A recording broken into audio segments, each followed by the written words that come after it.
Hello. Is there a microphone? Us and Julian. Start us off. Trent, you've taken some impressive catches for New Zealand in your time. What were you thinking when you saw that final hit from Brathwaite coming towards you? Yeah, pressure situation, I guess. Initially, I thought it was going to be quite a way inside the rope, but almost travelled for 6 in the end. But nice to snaffle it, and what a game! As simple as that, really.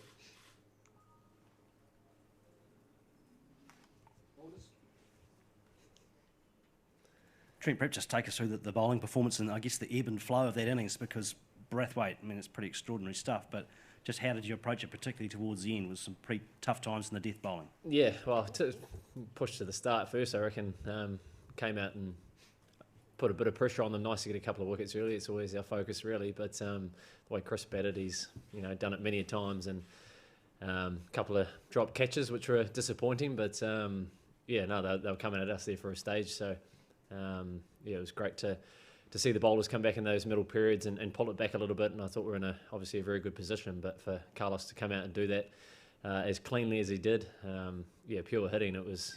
I'm going to say it was pretty cool to watch. But great game, great for the tournament, and there's a good crowd out there as well. So it was, good for them as well. Trent at 245 for 9.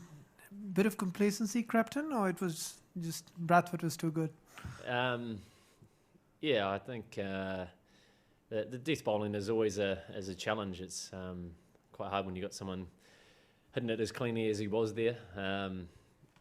But I don't think there's any complacency. I think there's a lot of credit due to Carlos, for Carlos to come out and do what he did and put a lot of pressure on us. It was pretty exceptional. But great 100. But to come that close and be on the right side of it is, of course, a very good feeling. Trent, perhaps a reflection too, sitting in the dressing shed or in the dugout, and you got 2 wickets down in that first over. I thought on Kane's innings and I guess the support he had from Ross. How did that, I guess, ease tension? Yeah, I thought it was classy, to be honest. It's what they've done many a times for us, time and time again, and just to absorb the pressure there, especially Kane and backed up nicely with Ross. Kane got the rewards in terms of a big innings under his belt, but it was big for us to set that platform, get us that chance to push to a good score. I think the wicket probably wasn't as good as what we thought it was going to be, but 290 was pretty positive total in our opinion. So. Great game. You can't judge the wicket until both teams get on it, but 600 odd runs out there was pretty cool. Trent, when you look back over the tournament as a whole, it's been a bit of a roller coaster when you think Bangladesh, South Africa, and today. Real heart-jerker to watch, I'm sure, for people back home. A, what's it like to play, and then B, what's it like? How do you feel when you sit here now, having come through that and you're unbeaten? Yeah, it's been special, to be honest. It's been a bit of an emotional roller coaster sitting there with the pads on at times, and then being under the pump there with the ball. It's what it's all about. It's awesome to be a part of it, and I'm sure there'll be a lot of proud Kiwis back home diving into their poached eggs, watching a result like that, and be pretty proud. So nice to be on the right side of it, of course, but. It's nice to be put under pressure like that with both facets of the game there, and I'm sure that will give us a little bit of confidence moving hopefully deeper into the tournament. Trent, congratulations. Thanks.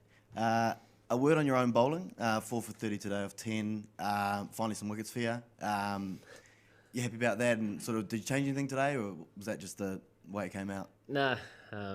I'm almost 30 now, so I'm getting on a bit. So I've played enough cricket to understand that it comes around when it comes around, I suppose. So, I feel like I've been contributing to the rest of the group in terms of building pressure in certain ways. But, of course, nice to get a couple myself today. But, I think the way that Lockie's been coming in with the middle there, bowling a lot of speed, a lot of pace, and doing what he's been doing, it's been awesome to watch. So, nice for the bowling unit to stick there together and get the job done just.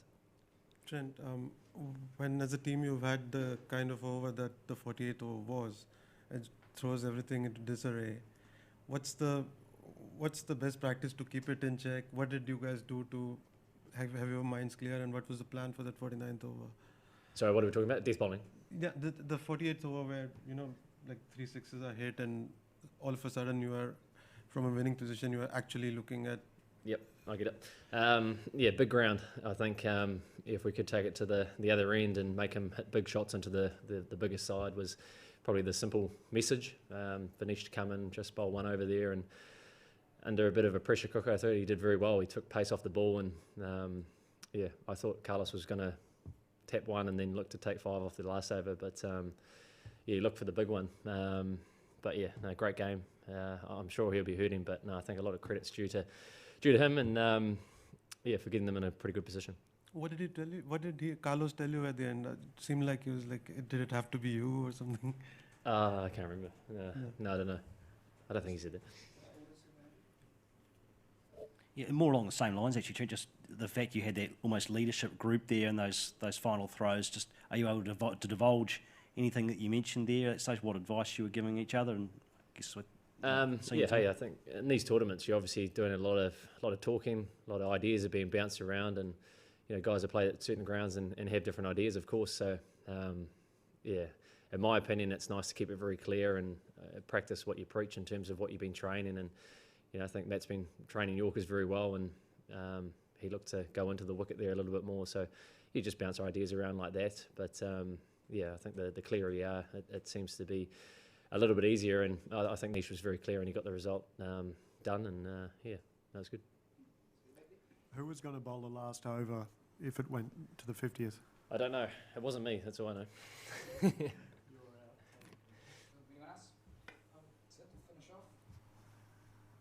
There was like for long periods there were partnerships and then wickets fell in clutches for both sides. What was it? Were the conditions today, or was it just one of those things? I think one of those things. Yeah, like I said, the wicket was not as good as what we thought, I think. But yeah, maybe one of those grounds where wickets do fall in clumps. But we thought that if we put a lot of pressure on them, expose the one wicket, then hopefully that we could get kind of 1 or 2 in a group there. And it worked nicely in the middle overs, but they absorbed a lot of pressure that we put on them for those kind of late 30 overs, early 40s. And you know, it shows you if you take it deep, you can put your side in a very good position. So yeah, great game, came down to the wire, and brilliant to be on the right side.